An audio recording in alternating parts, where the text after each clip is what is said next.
नमस्कार दोस्तों, स्वागत है आपका निप्पो मिशन प्रगति क्लासेज में। आज हम बिहार बोर्ड के लिए बहुत ही महत्वपूर्ण प्रश्न देखने वाले हैं। अगर आप बोर्ड परीक्षा में अच्छे अंक लाना चाहते हैं तो इस वीडियो को अंत तक ज़रूर देखिए।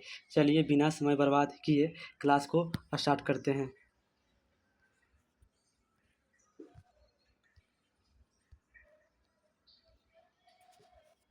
पहला क्वेश्चन है दोस्तों, पहला क्वेश्चन है कि प्रकाश के परावर्तन के कितने नियम हैं। प्रकाश के परावर्तन के कितने नियम होते हैं? तो प्रकाश के परावर्तन के दो नियम होते हैं। कितने नियम होते हैं दोस्तों? दो नियम। प्रकाश के परावर्तन के कितने नियम होते हैं? दो नियम होते हैं। तो ऑप्शन नंबर डी इसका राइट आंसर हो जाएगा। प्रकाश के परावर्तन के कितने नियम होते हैं? दो नियम होते हैं। और प्रकाश के अपवर्तन के भी कितने नियम होते हैं दोस्तों? प्रकाश के अपवर्तन के भी कितने नियम होते हैं? दो नियम होते हैं। प्रकाश के अपवर्तन के भी कितने नियम होते हैं? दो नियम होते हैं। नेक्स्ट क्वेश्चन की ओर बढ़ते हैं दोस्तों। Question number 2। क्वेश्चन नंबर 2 है, गोलीय दर्पण कितने प्रकार का होता है दोस्तों? गोलीय दर्पण कितने प्रकार का होता है? इसका राइट आंसर हो जाएगा ऑप्शन नंबर 3। ऑप्शन नंबर 3, गोलीय दर्पण दो प्रकार का होता है। गोलीय दर्पण दो प्रकार का, पहला होता है अवतल दर्पण, पहला होता है अवतल दर्पण, दूसरा होता है उत्तल दर्पण, दूसरा होता है उत्तल दर्पण। क्या होता है दोस्तों? उत्तल दर्पण। नेक्स्ट क्वेश्चन को बढ़ते हैं दोस्तों। Question number 3।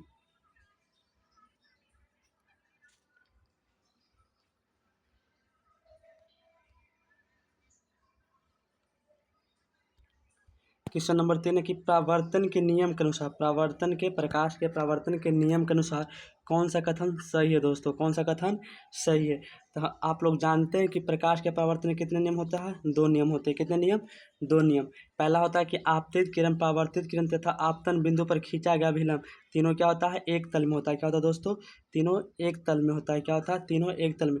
ये हो गया आपका आपतित किरण, ये हो गया आपका परावर्तित किरण, ये हो गया अभिलंब। ये तीनों के बीच आपतित किरण और अभिलंब के बीच को कौन को कहते हैं? आपतन कोण कहते हैं दोस्तों। क्या कहते हैं? आपतन कोण कहते हैं। और अभिलंब और परावर्तित किरण के बीच को परावर्तित किरण कहते हैं। आप लोग जानते हैं कि प्रकाश के परावर्तन के द्वितीय नियम में क्या होता है? आपतन कोण, आपतन कोण, आपतन कोण बराबर परावर्तन कोण होता है दोस्तों। क्या होता है? परावर्तन कोण होता है। क्या होता है?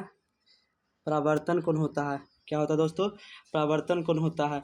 आपतन कोण बराबर परावर्तन कोण, यानी कोण आई बराबर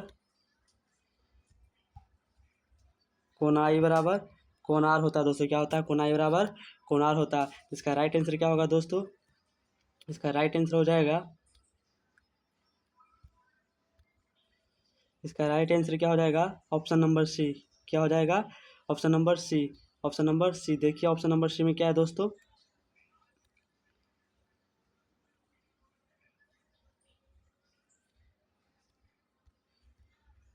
ऑप्शन नंबर सी, आपतन कोण परावर्तन कोण के बराबर होता है। आपतन कोण परावर्तन कोण के बराबर होता है। ऑप्शन नंबर सी इसका राइट आंसर होगा दोस्तों। चलिए नेक्स्ट क्वेश्चन को बढ़ते हैं दोस्तों। Question number 4।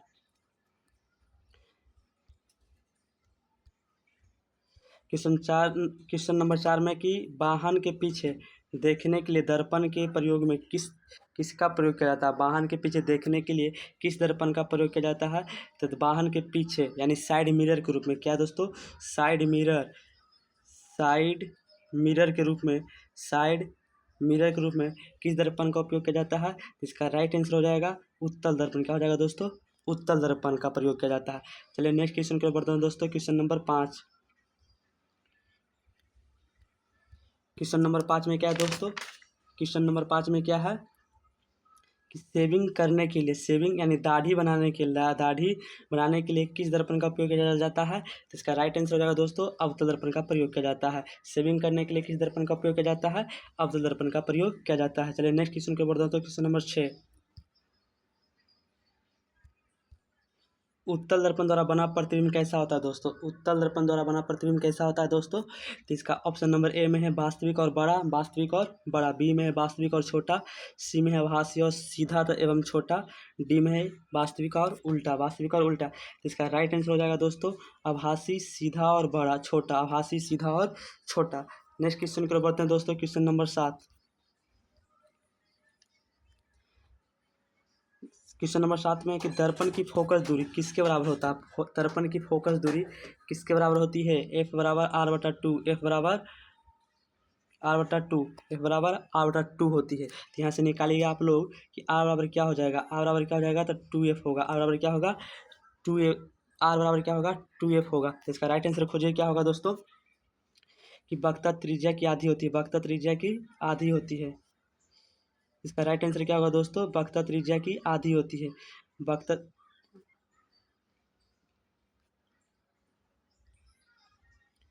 इसका राइट आंसर क्या होगा दोस्तों, कि वक्रता त्रिज्या की, एक मिनट दोस्तों,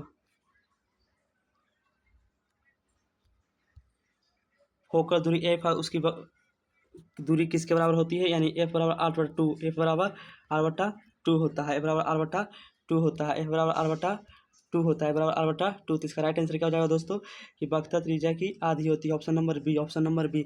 नेक्स्ट क्वेश्चन के बढ़ते हैं दोस्तों, क्वेश्चन नंबर 8। क्वेश्चन नंबर 8 में दोस्तों, कि उत्तल लेंस को किस नाम से जाना जाता है, उत्तल लेंस को किस लेंस के नाम से जाना जाता है। तो उत्तल लेंस को किस लेंस के नाम से जाना जाता है, तो इसका राइट आंसर हो जाएगा दोस्तों, थोड़ा सा देखिए, कि अवतल अवतल दर्पण बराबर उत्तल लेंस, उत्तल लेंस, अवतल लेंस बराबर उत्तल लेंस, अवतल लेंस बराबर उत्तल लेंस। बोलेगा यह क्या है, तो अवतल दर्पण और उत्तल लेंस को, अवतल दर्पण और उत्तल लेंस को क्या कहा जाता है, कि अवतल दर्पण को अभिसारी,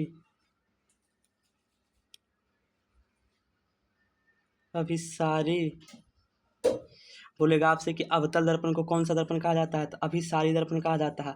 और उत्तल लेंस को कौन सा लेंस कहा जाता है, तो अभिसारी लेंस कहा जाता है। उत्तल लेंस को कौन सा लेंस कहा जाता है, अभिसारी लेंस कहा जाता है। तो इसका राइट आंसर क्या हो जाएगा दोस्तों, अभिसारी लेंस कहा जाता है। इसका राइट आंसर क्या हो जाएगा दोस्तों, अभिसारी लेंस कहा जाता है। क्या कहा जाता है दोस्तों, इसका राइट आंसर क्या हो जाएगा, कि अभिसारी लेंस कहा जाता है। क्या कहा जाता है, अभिसारी लेंस।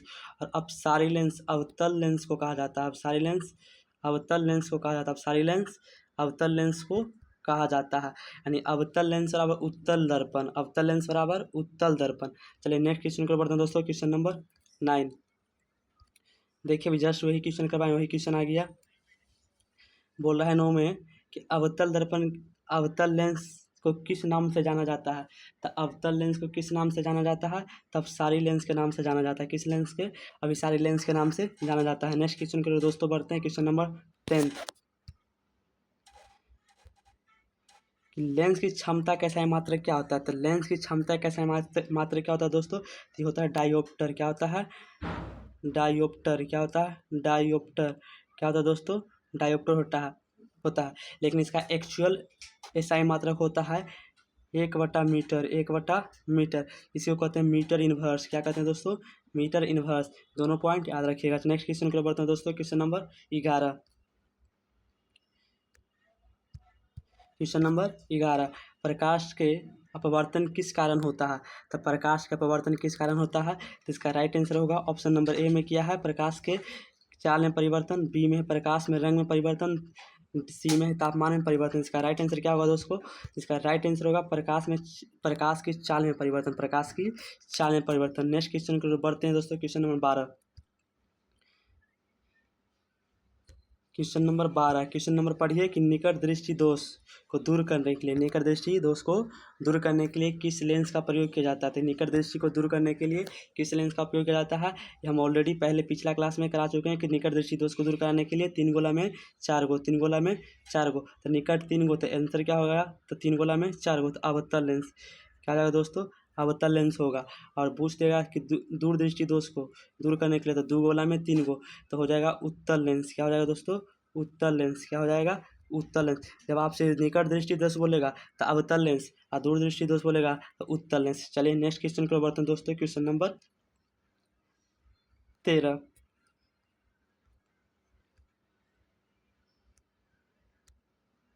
क्वेश्चन नंबर 13 में क्या है, कि दूरदृष्टि को दूर करने के लिए, दूरदृष्टि को दूर करने के लिए किस लेंस का उपयोग किया जाता है। अभी जस्ट बताएं कि दूरदृष्टि को दूर करने के लिए किस लेंस का उपयोग किया जाता है, तो दूर के अक्षर से लिखा गया है 2 गो से, दूर के अक्षर से 2 गो से, तो 2 गोला में 3 गो, तो 3 गोला में ऑप्शन छाटिए। अवतल 4 गो नहीं होगा, समतल 4 गुना नहीं होगा, लेकिन उत्तल दर्पण तो दर्पण नहीं होगा, क्या होगा, लेंस होगा। क्या होगा, ऑप्शन नंबर ए इसका राइट आंसर हो जाएगा।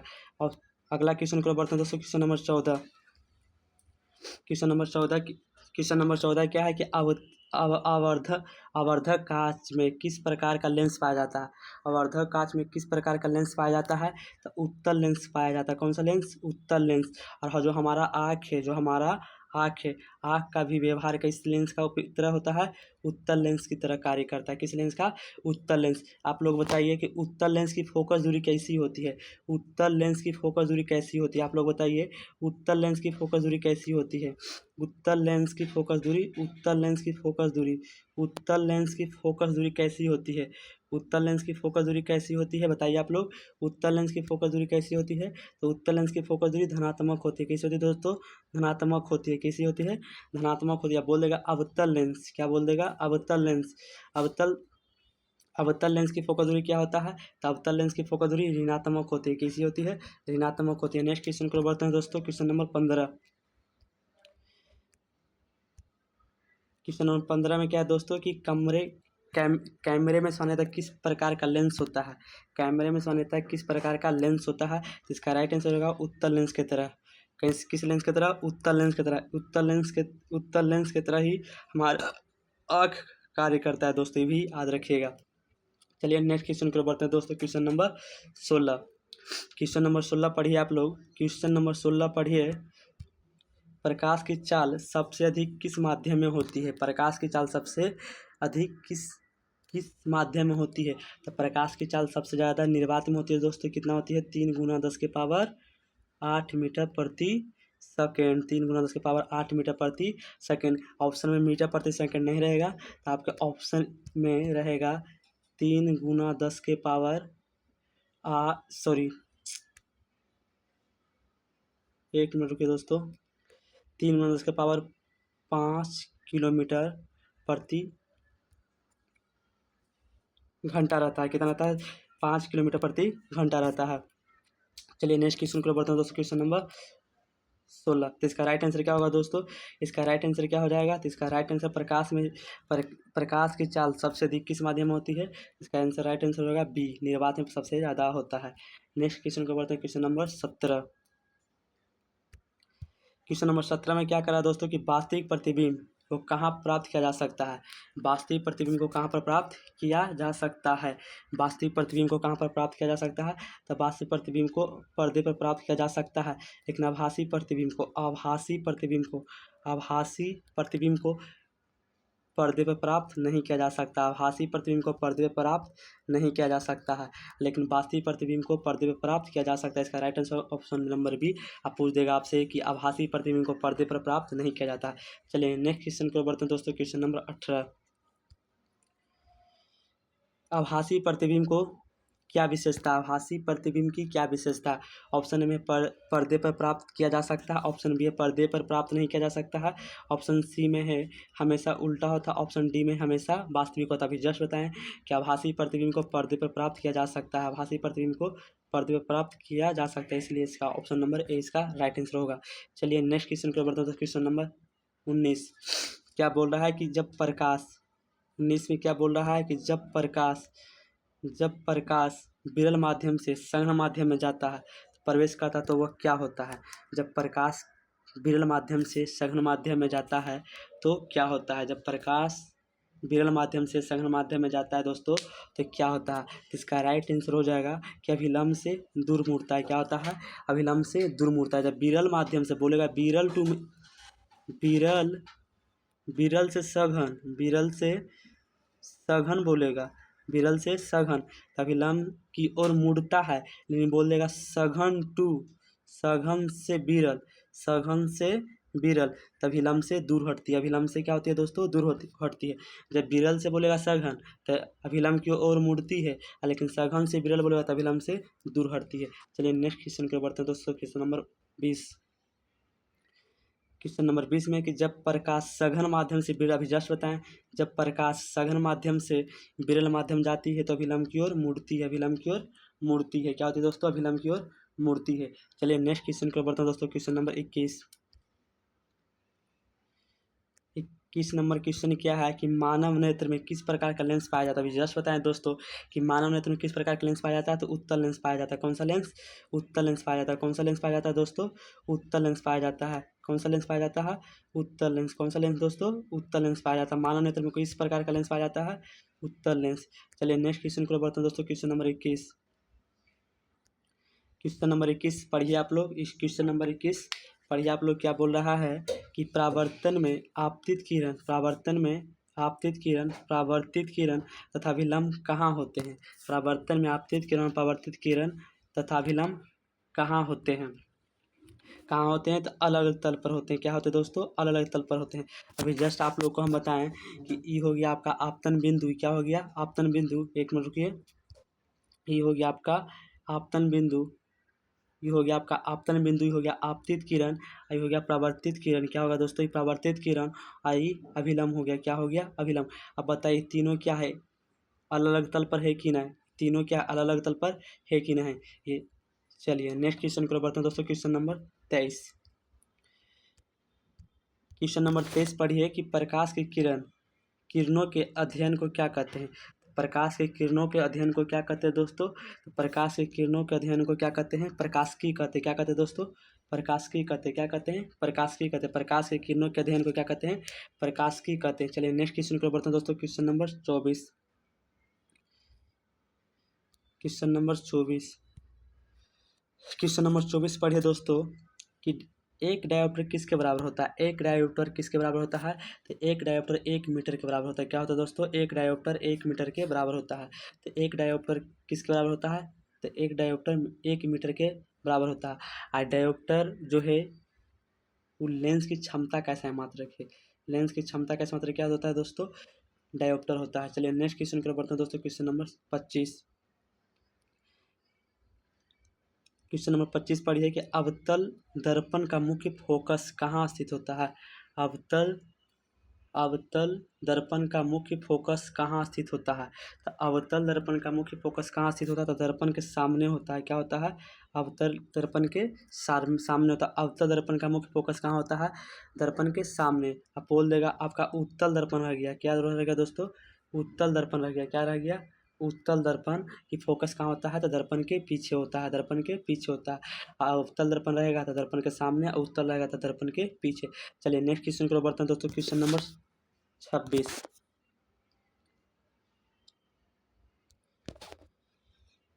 किसी अवतल दर्पण के सामने वस्तु को मुख्य फोकस पर, कहाँ पर रख रहा है? मुख्य फोकस पर रखने पर प्रतिबिंब कहाँ पर बनता है? अवतल दर्पण के सामने वस्तु को रखने पर प्रतिबिंब कहाँ पर बनता है? तो इसका राइट आंसर होगा अनंत पर बनता है। कहाँ पर बनता है? अनंत पर बनता है। नेक्स्ट क्वेश्चन को बढ़ते हैं दोस्तों, क्वेश्चन नंबर 27। क्वेश्चन नंबर 27 पढ़िए कि किसी दर्पण की फोकस दूरी 15 सेंटीमीटर है तो उसकी वक्रता त्रिज्या क्या होगा। इसकी वक्रता त्रिज्या क्या होगी? तभी हम जस्ट बताएं कि आपको फोकस दूरी एफ बराबर क्या होता है? r/2 होता है। यहाँ से जब r निकालिएगा तो क्या हो जाएगा? 2f हो जाएगा। क्या हो जाएगा दोस्तों? 2f होगा। क्या होगा? 2f होगा। क्या होगा? 2f होगा। जब यहाँ से r निकालिएगा तो क्या होगा दोस्तों? 2f होगा। क्या होगा? 2f। सब पूछा है कोई चीज़, फोकस दूरी दिया गया, फोकस दूरी दिया गया तो उसकी वक्रता त्रिज्या बोला, r बोला है तो r/2f होता है। तो r 2 गुना में f की जगह पर क्या रखिएगा? 15 रखिएगा। तो 15 दूनी 30, 15 दूनी 30। इसका right answer option number C, option number C. चलिए नेक्स्ट क्वेश्चन की ओर बढ़ते हैं दोस्तों, क्वेश्चन नंबर 28। क्वेश्चन नंबर 28 में क्या है कि किस उपकरण में उत्तल लेंस का प्रयोग किया जाता है। तभी जस्ट बताएं कि उत्तल दर्पण उत्तल लेंस से क्या है दोस्तों? उत्तल लेंस से। तो उत्तल लेंस का किस चीज़ में उपयोग किया जाता है? कैमरा में भी किया जाता है, सूक्ष्मदर्शी के रूप में भी किया जाता है और दूरबीन में भी किया जाता है। तो इसके लिए इसका राइट आंसर हो जाएगा इनमें से सभी। चलिए नेक्स्ट क्वेश्चन की ओर बढ़ते हैं दोस्तों, क्वेश्चन नंबर 29।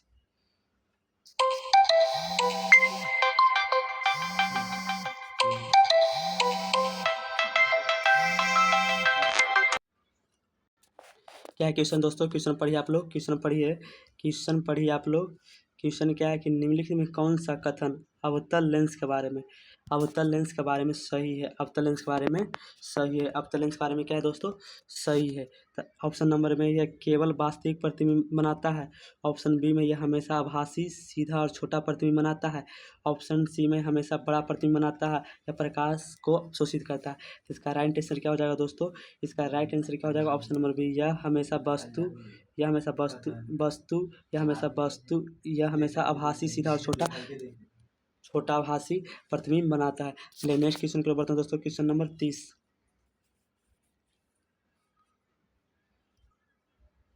क्वेश्चन नंबर 30 देखिए दोस्तों, यह ऑप्शन है ना, इसमें देखिए क्या बोला है, यदि प्रकाश की किरण विलंब और आपतित हो तो इसका परावर्तन कोण कितना होगा।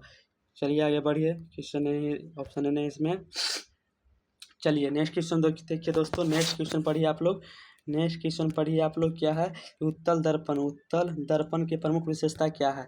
तो उत्तल दर्पण की प्रमुख विशेषता क्या है, तो इसका राइट आंसर हो जाएगा, या विस्तृत क्षेत्र का दृश्य दिखाता है, विस्तृत क्षेत्र का दृश्य दिखाता है, इसका ऑप्शन नंबर 20 का राइट आंसर होगा। चलिए नेक्स्ट क्वेश्चन को बढ़ते हैं दोस्तों, क्वेश्चन नंबर 32। क्वेश्चन नंबर 32 में क्या है, प्रकाश के अपवर्तन के समय कौन सा गुण बदलता है, कौन सा गुण बदलता है, कौन सा गुण बदलता है, प्रकाश के अपवर्तन के समय कौन सा गुण बदलता है, तो इसका चाल बदलता है, क्या बदलता है दोस्तों, चाल बदलता है, और इसका तरंगदैर्घ्य भी बदलता है, किसका तरंगदैर्घ्य भी बदलता है, और इसका आवृत्ति नहीं बदलता है दोस्तों, इसकी आवृत्ति नहीं बदलता, आवृत्ति नहीं बदलता, आवृत्ति नहीं बदलता है, चाल बदलता है, तरंगदैर्घ्य बदलता है। चलिए नेक्स्ट क्वेश्चन को बढ़ते हैं दोस्तों, क्वेश्चन नंबर 33। क्वेश्चन नंबर 33 में क्या है दोस्तों, 33 में क्या है, क्वेश्चन नंबर 33 देखिए आप लोग और पढ़िए इसको, क्या है कि उत्तल लेंस की क्षमता दिया +2, क्षमता दिया है 2, तो कौन सा लेंस होगा, कौन सा लेंस होगा।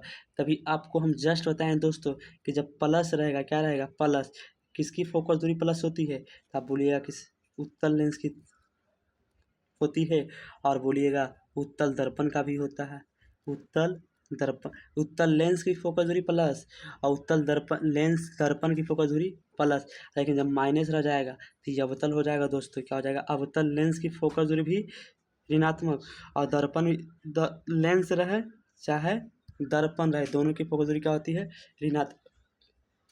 ऋणात्मक होती है, क्या होती है दोस्तों, ऋणात्मक होती है। चलिए नेक्स्ट क्वेश्चन को बढ़ते हैं दोस्तों, क्वेश्चन नंबर 34। क्वेश्चन नंबर 34 में क्या है, दर्पण के ध्रुव, दर्पण के ध्रुव किसे कहते हैं, दर्पण के ध्रुव किसे कहते हैं दोस्तों, इसका राइट आंसर होगा, दर्पण के मध्य बिंदु को क्या कहते हैं, दर्पण का ध्रुव कहते हैं। बताइए दर्पण सूत्र क्या होता है, दर्पण सूत्र क्या होता है दोस्तों, दर्पण सूत्र क्या होता है, आप लोग बताइए दर्पण सूत्र क्या होता है। तो 1/f बराबर 1/v, 1/f बराबर 1/v, प्लस में होता है 1/u होता है, क्या होता है दोस्तों, 1/u। चलिए नेक्स्ट क्वेश्चन को बढ़ते हैं दोस्तों, question number 35। Question number 35, question number 35 बोला है, प्रकाश की किरण, कोई दिक्कत नहीं दोस्तों, इससे कोई घबराने को दिक्कत नहीं है, कि बताया कि सर गुरुजी इसमें ऑप्शन दे दिए हैं इंग्लिश में हुई, तो उससे कोई दिक्कत नहीं, हम पढ़ के बता देंगे, आप लोग देख लीजिए, आप लोग भी देखिए, आम भाषा में लिखा गया है इंग्लिश। प्रकाश की किरण एक दसी माध्यम, एक प्रकाश की किरण एक पारदर्शी, यहाँ पर लिखना चाहिए, मिस प्रिंट थोड़ा सा है, यहाँ पर मिस प्रिंट है दोस्तों, यहाँ पर क्या है, मिस प्रिंट है, क्या है, मिस प्रिंट है, यहाँ पर होना चाहिए कि एक प्रकाश की किरण एक पारदर्शी माध्यम से, एक पारदर्शी माध्यम से, यहाँ पर होना चाहिए क्या दोस्तों, पारदर्शी होना चाहिए, क्या होना चाहिए, पारदर्शी होना चाहिए, क्या होना चाहिए, पारदर्शी होना चाहिए, मिस प्रिंट यहाँ पर है।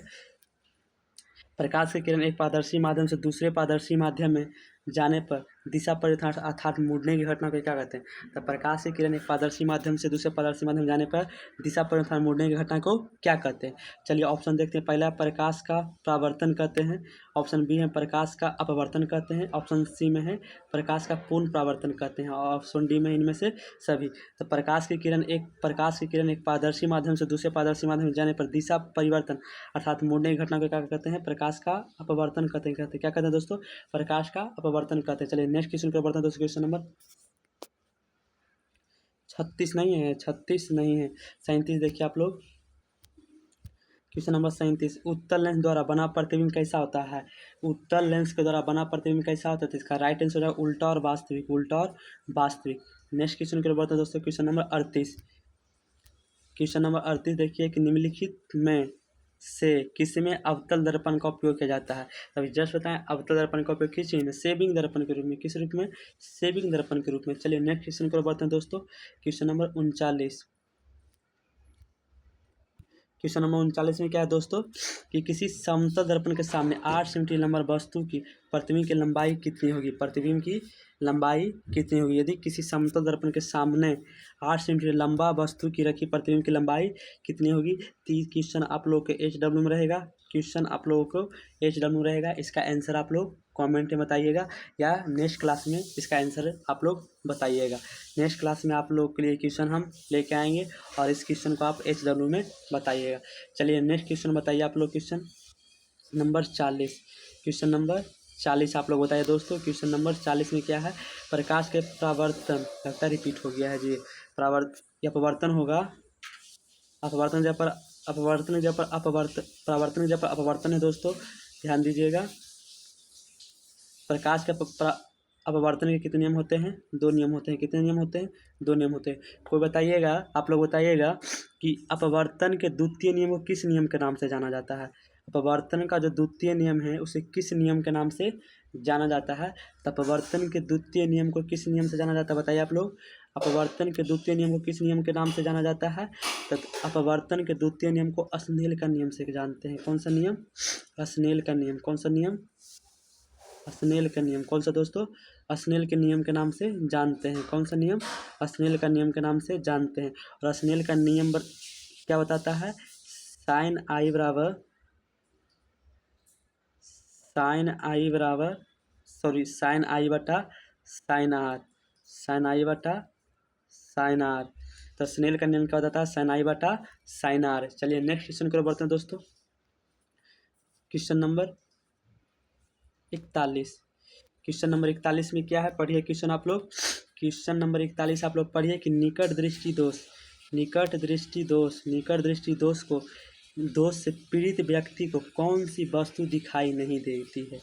नहीं, ऑप्शन पहले क्वेश्चन सही से पढ़िएगा कि निकट दृष्टि दोष से पीड़ित व्यक्ति कौन सी वस्तु दिखाई नहीं देती है। मान लिया जाए जिस व्यक्ति में निकट दृष्टि दोष हो जाएगा दोस्तों, जिस व्यक्ति में निकट दृष्टि दोष हो जाएगा तो उसे दूर की वस्तु दिखाई नहीं देगा। दूर की वस्तु दिखाई नहीं देगा, उसे सिर्फ निकट की वस्तु दिखाई देगा। जिस व्यक्ति में निकट दृष्टि दोष होगा वो निकट की वस्तु को एकदम साफ साफ देखेगा, लेकिन दूर की वस्तु को नहीं देख सकता है। लेकिन जिस व्यक्ति को दूरदृष्टि दोष हो जाएगा वह निकट की वस्तु को नहीं देख सकता है। निकट की वस्तु को नहीं देख सकता है। निकट की वस्तु को वह नहीं देख सकता है।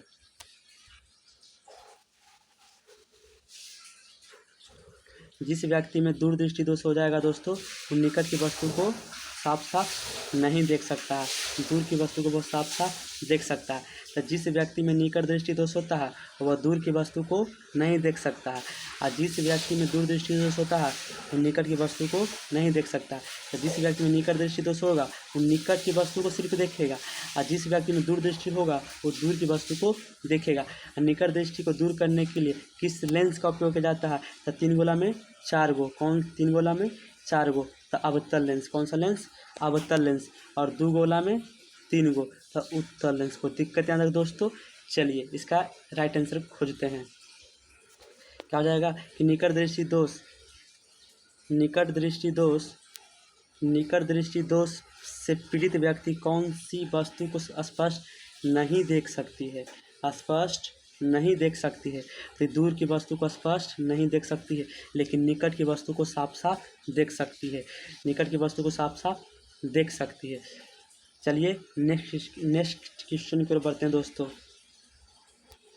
आ गया क्वेश्चन, अभी जस्ट बताएं क्वेश्चन आ गया आपका। चैप्टर 1 का 50 MCQ क्वेश्चन है। MCQ क्वेश्चन है एकदम निचोड़। MCQ क्वेश्चन है निचोड़ बोर्ड एग्जाम के लिए निचोड़ 50 ऑब्जेक्टिव क्वेश्चन है। आप लोग सेशन में लगे रहिएगा, वीडियो अंत तक देखिएगा, और हर सब्जेक्ट का हम ऑब्जेक्टिव चैप्टर वाइज चैप्टर लाएंगे। Very very important question. चलिए इसका राइट आंसर खोजिएगा कि दूरदृष्टि दोष वाले व्यक्ति कौन सी वस्तु को स्पष्ट दिखाई नहीं देती है। तो जिस व्यक्ति में दूरदृष्टि दोष होगा और वह दूर वस्तु तो साफ साफ देखेगा, दूर की वस्तु को साफ साफ देखेगा, लेकिन वह पास की वस्तु को नहीं देख सकता। पास की वस्तु को नहीं देख सकता, यानी निकट की वस्तु को वह नहीं देख सकता है साफ साफ, निकट की वस्तु को साफ साफ नहीं देख सकता है। चलिए नेक्स्ट क्वेश्चन पर बढ़ते हैं दोस्तों। Question number 43। Question number 43। Question number 43 क्या बोल रहा है कि किसी लेंस की क्षमता +4d, इसकी फोकस दूरी क्या होगी। फोकस दूरी क्या होगी, +4d है तो इसकी फोकस दूरी क्या होगी। तो एक फार्मूला होता है लेंस की क्षमता P=1/f। क्या होता है दोस्तों, P=1/f, P=1/f। तो यहाँ पर क्षमता दिया गया है, क्षमता 4d दिया गया, क्षमता 4d गया, पूछा है फोकस दूरी 1/f। यहाँ से क्या हो जाएगा दोस्तों, 4f = 1, तो f बराबर क्या हो जाएगा 1/4। ये क्या में है, मीटर में। अब अभी जस्ट बताएं कि जो डायोप्टर का मान होता है, अभी जस्ट आप लोग को बताएं कि डायोप्टर का मान कौन सी में होता है, मीटर में होता है। कौन सी में होता है, मीटर में। लेकिन ऑप्शन में क्या है, सेंटीमीटर में। ऑप्शन में क्या है, सेंटीमीटर। तो इसको सेंटीमीटर में चेंज करेंगे, क्या कुछ में चेंज करेंगे, सेंटीमीटर में। और सेंटीमीटर में चेंज करने के लिए 100 से गुना, 100 से गुना। अब काटिए इसको, इतना तो काट ही सकते हैं, 25 चौक 100। इसका राइट आंसर क्या होगा, 25 होगा, 25 सेंटीमीटर। क्या हो जाएगा, 25 सेंटीमीटर।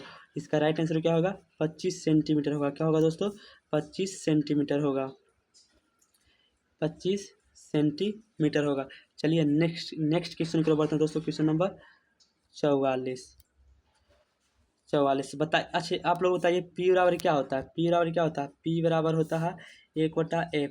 P बराबर 1/f, तो f निकाल सकते हैं, 1/p होता है, 1/p होता है। तो f यहाँ से निकालिएगा दोस्तों, f यहाँ से निकालिएगा तो f बराबर 1/4 हो जाएगा। ये मीटर में हो गया, क्या हो गया, ताकि p का मान कितना दिया था, 4 दिया था, तो मीटर में है। तो इसको सेंटीमीटर बनने के लिए 100 से गुना, 25 चौक 100। कोई दिक्कत। चलिए नेक्स्ट क्वेश्चन देखते हैं दोस्तों। क्वेश्चन क्या कर रहा है, पढ़िए। क्वेश्चन बोल रहा है यदि लेंस की क्षमता -2d है, तो आप पहले बताइए कि -2d लग गया है, तो माइनस लग गया है, तो कौन सा लेंस होगा। तो जब माइनस लग गया तो ऑप्शनली बात है कि जब माइनस लग गया तो अवतल लेंस होगा, अवतल लेंस होगा, अवतल लेंस होगा, या तो अवतल दर्पण होगा। क्या होगा, अवतल दर्पण होगा। यही दोनों में से तो एगो होगा। तो देखिए ऑप्शन में, तो ऑप्शन उत्तल लेंस होगा। उत्तल लेंस की फोकस दूरी क्या होती है, धनात्मक होती है। उत्तल लेंस होगा, नहीं होगा। ऑप्शन बी नंबर इसका राइट आंसर होगा, इसका बी नंबर राइट आंसर होगा। आप लोग बता दें इसकी फोकस दूरी कितनी होगी। मान लो क्वेश्चन को हम ऐसे ही रहने देते हैं, बोलते हैं कि लेंस की क्षमता आप लोग बताइए, लेंस की क्षमता -2d है, ठीक, माइनस नहीं +2d है, तो बताइए इसकी फोकस दूरी क्या होगी। फोकस दूरी क्या होगी, आप लोग बताइएगा इसकी फोकस दूरी क्या होगी, फोकस दूरी क्या होगी। और आप लोग को बता दें कि f बराबर क्या होता है, 1/p होता है, 1/p होता है। चलिए नेक्स्ट क्वेश्चन की ओर बढ़ते हैं दोस्तों। क्वेश्चन नंबर 45 बोला प्रकाश का पवर्तन किस स्थिति में होता है। प्रकाश का पवर्तन किस स्थिति में होता है, तो प्रकाश का पवर्तन किस स्थिति में होता है। अभी जस्ट बताएं कि प्रकाश की किरण एक पारदर्शी माध्यम से जाने पर दिशा परिवर्तन तथा मुड़ने की घटना को क्या कहते हैं, प्रकाश का अपवर्तन कहते हैं। तो जब प्रकाश एक माध्यम से दूसरे माध्यम में प्रवेश करती है तो उसे प्रकाश का अपवर्तन कहते हैं। क्या कहते हैं दोस्तों, प्रकाश का अपवर्तन कहते हैं। चलिए आप लोग बताइए दोस्तों कि प्रकाश के अपवर्तन का एग्जाम्पल, प्रकाश के अपवर्तन के कुछ एग्जाम्पल आप लोग बताइए। प्रकाश के अपवर्तन के आप लोग कुछ एग्जाम्पल बताइए। तो प्रकाश का अपवर्तन का निम्नलिखित एग्जाम्पल है कि पानी में क्या है दोस्तों, पानी में डूबी हुई लकड़ी टेढ़ी दिखाई देती है। कैसी दिखाई देती है, टेढ़ी दिखाई देती है। और पानी में डूबा हुआ सिक्का कुछ ऊपर उठा हुआ प्रतीत होता है, और बताइएगा कि प्रकाश का अपवर्तन का और एग्जाम्पल बताइएगा। तो प्रकाश का अपवर्तन का और एग्जाम्पल क्या है, तारों का टिमटिमाना। क्या है दोस्तों, तारों का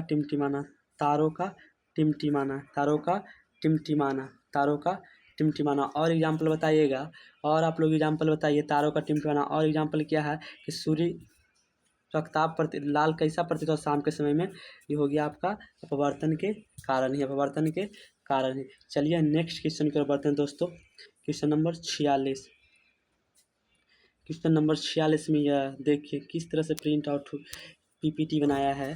प्रकाश की किरण निर्वात में किस चाल से चलती है, तभी जस्ट बता दिए आप लोग कि प्रकाश की किरण निर्वात में किस चाल से चलती है। ऑप्शन हम देते हैं आप लोग को, ऑप्शन हम देते हैं ऑप्शन ए में 3 गुना 10 के पावर 5 मीटर प्रति सेकेंड। ऑप्शन दे रहे हैं, बताइएगा। 3 गुना 10 के पावर 6 मीटर प्रति सेकेंड। ऑप्शन 3 गुना 10 के पावर 8 मीटर प्रति सेकेंड। ऑप्शन नंबर ए है दोस्तों, ऑप्शन नंबर ए है। Option A, option A, option B, option C, option D में है दोस्तों, ऑप्शन डी में है सभी। बताइए आप लोग आंसर क्या होगा। तो इसका राइट आंसर होगा दोस्तों कि निर्वात में प्रकाश की चाल कितना होते हैं, तो ऑप्शन नंबर सी हो जाएगा 3 गुना 10 के पावर 8 मीटर प्रति सेकेंड। 3 गुना 10 के पावर 8 मीटर प्रति सेकेंड। और जब ये रह जाता है किलोमीटर में, क्या रहता है किलोमीटर में, तो इसका हो जाता है 3 गुना 10 के पावर 5 किलोमीटर प्रति घंटा। चलिए नेक्स्ट क्वेश्चन की ओर बढ़ते हैं दोस्तों। Question number 47। क्वेश्चन नंबर 47 में क्या कर रहा है कि निम्नलिखित में कौन सा प्रकाश का प्राकृतिक स्रोत है। प्रकाश का प्राकृतिक स्रोत क्या होगा, मोमबत्ती होगा, प्राकृतिक है, विद्युत बल्ब होगा, प्राकृतिक है, टॉर्च क्या प्राकृतिक है, नहीं। इसका राइट आंसर सी होगा। चलिए नेक्स्ट क्वेश्चन की ओर बढ़ते हैं दोस्तों। Question number 48। क्वेश्चन नंबर 48 पढ़िए आप लोग। उत्तल दर्पण द्वारा बना प्रतिबिंब सदैव कैसा होता है। उत्तल दर्पण द्वारा बना प्रतिबिंब सदैव कैसा होता है, तो आभासी, सीधा और छोटा होता है। आभासी, सीधा और छोटा होता है। नेक्स्ट क्वेश्चन की ओर बढ़ते हैं दोस्तों। Question number 49। क्वेश्चन नंबर 49 में क्या कर रहा है कि समतल दर्पण में बना प्रतिबिंब कितनी दूरी पर बनता है। समतल दर्पण में बना प्रतिबिंब वस्तु से कितनी दूरी पर बनता है। पहले आप लोग बताइए कि समतल दर्पण जो है इसका एग्जाम्पल क्या है। समतल दर्पण का एग्जाम्पल क्या है, तो समतल दर्पण का एग्जाम्पल हो गया आपका ऐनक। क्या होगा दोस्तों, ऐनक। क्या हो जाएगा, ऐनक। क्या हो जाएगा, ऐनक। आप लोग बताइए स्पष्ट दृष्टि का न्यूनतम दूरी कितना होता है। स्पष्ट दृष्टि का न्यूनतम दूरी कितना होता है, 25 सेंटीमीटर। कितना होता है दोस्तों, 25 सेंटीमीटर होता है। लेकिन बोल देगा स्पष्ट दूरी का अधिकतम दूरी, जब पूछ दिया जाए अधिकतम दूरी, क्या पूछ देगा, अधिकतम दूरी क्या पूछ दिया जाता है, अधिकतम दूरी। तो इसका राइट आंसर हो जाएगा अनंत। क्या हो जाएगा, अनंत। क्या होगा दोस्तों, अनंत। जब स्पष्ट दृष्टि की न्यूनतम दूरी बोलेगा तो 25 सेंटीमीटर, लेकिन स्पष्ट दृष्टि की अधिकतम दूरी बोलेगा तो अनंत होगा। क्या होगा दोस्तों, अनंत होगा। चलिए इसका आंसर देखते हैं। समतल दर्पण क्या है दोस्तों, समतल दर्पण में बना प्रतिबिंब वस्तु से कितनी दूरी पर बनता है। तो समतल दर्पण में बना प्रतिबिंब वस्तु से कितनी दूरी पर बनता है दोस्तों, वस्तु के बराबर दूरी पर बनता है। वस्तु के बराबर दूरी पर बनता है। चलिए नेक्स्ट क्वेश्चन की ओर बढ़ते हैं दोस्तों। नेक्स्ट क्वेश्चन में क्या है दोस्तों कि प्रकाश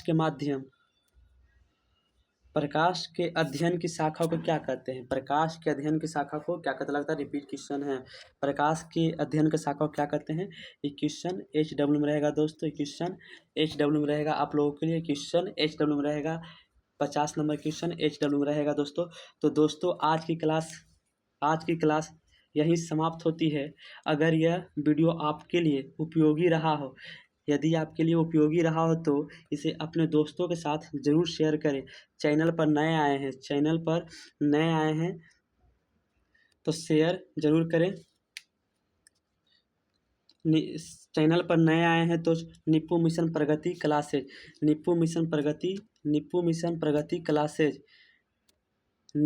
प्रगति क्लासेज को सब्सक्राइब करें। मेरा यूट्यूब चैनल है, सब्सक्राइब करें और बेल